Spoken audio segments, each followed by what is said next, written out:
नमस्कार, मैं हूं बॉबी और आप देख रहे हैं एशियन स्काई न्यूज। यूपी के प्रयागराज में जारी महाकुंभ इन दिनों काफी सुर्खियों में है। महाकुंभ मेला के दौरान इंदौर से आई माला विक्रेता मोनालिसा और आईआईटीएन बाबा अभय सिंह भी अपने अपने कारणों से बेहद चर्चा में हैं। माला विक्रेता की नीली आंखें और सादगी के कारण लोग उसे मोनालिसा कहकर पुकारने लगे हैं। मोनालिसा का वीडियो भी सोशल मीडिया पर लगातार वायरल हो रहा है। इन सब घटनाओं में कुछ ऐसे मामले भी सामने आए हैं जो बेहद ही विवाद का रूप लेते हुए नजर आ रहे हैं। अब इसको लेकर के बाबा बागेश्वर का बड़ा बयान आया है। दरअसल अब प्रयागराज के महाकुंभ की इन्हीं घटनाओं को लेकर के पंडित धीरेन्द्र कृष्ण शास्त्री उर्फ बाबा बागेश्वर ने अपनी चुप्पी तोड़ी है और उन्होंने एक बड़ा बयान दे दिया है। उन्होंने कहा है कि महाकुंभ अब अपने मकसद से पूरी तरीके से भटक चुका है। महाकुंभ में हिंदू राष्ट्र कैसे बने, इस पर विमर्श होने की आवश्यकता थी, लेकिन लोग यहाँ पर वायरल होने के लिए आ रहे हैं।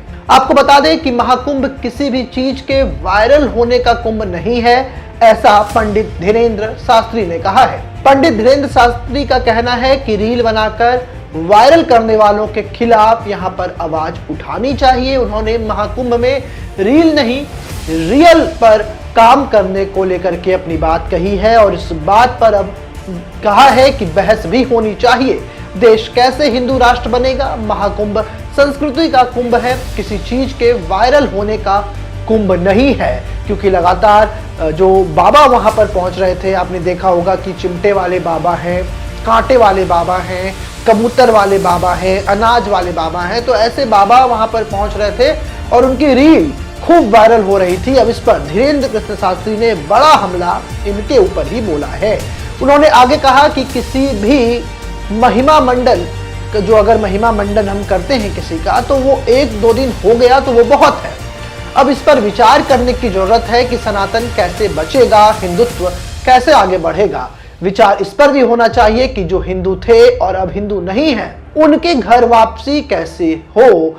आपको बता दें कि प्रयागराज में महाकुंभ में पहुंचे थे आईआईटी वाले बाबा, जिनका नाम अभय सिंह है, और खूब उन्होंने सुर्खियां बटोरी। एक इंटरव्यू में उन्होंने जैसे ही कहा कि उन्होंने आईआईटी बॉम्बे से पढ़ाई की है, तो मीडिया में सनसनी फैल गई और होड़ मच गई उनकी इंटरव्यू करने की और उनकी बातों को जनता तक पहुंचाने की। और बात कर लें अगर उनके विचारों की, तो उनके सोचने का नजरिया बिल्कुल अलग है।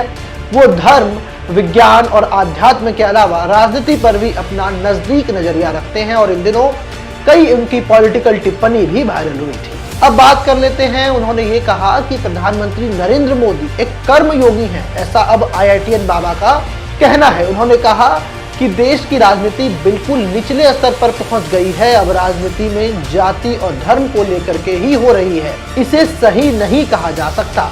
उनका कहना है कि पीएम मोदी कर्मयोगी हैं, उनकी जिंदगी एक तपस्या है। ऐसा इसलिए बिना फल की वो इच्छा करते हैं। किसी दूसरों के लिए खुद की जिंदगी को न्यौछावर कर देना बड़ा कठिन काम होता है। अब देखने वाली बात होगी कि महाकुंभ के बीच जब इस तरीके के बयान आते हैं धीरेन्द्र शास्त्री का, तो क्या कुछ इस पर होता है। क्योंकि जो जानकारी हमें मिली थी कि आईआईटी वाले बाबा जब वायरल हुए थे, तो जूना अखाड़े ने भी उन्हें वहां से निकाल दिया था। अब चर्चा कुंभ से ज्यादा आईआईटी वाले बाबा की हो रही है और इस पे धीरेन्द्र शास्त्री ने अपनी चुप्पी भी तोड़ दी है। ऐसे ही तमाम खबरों के लिए आप हमारे साथ बने रहें और देखते रहें एशियन स्काई न्यूज।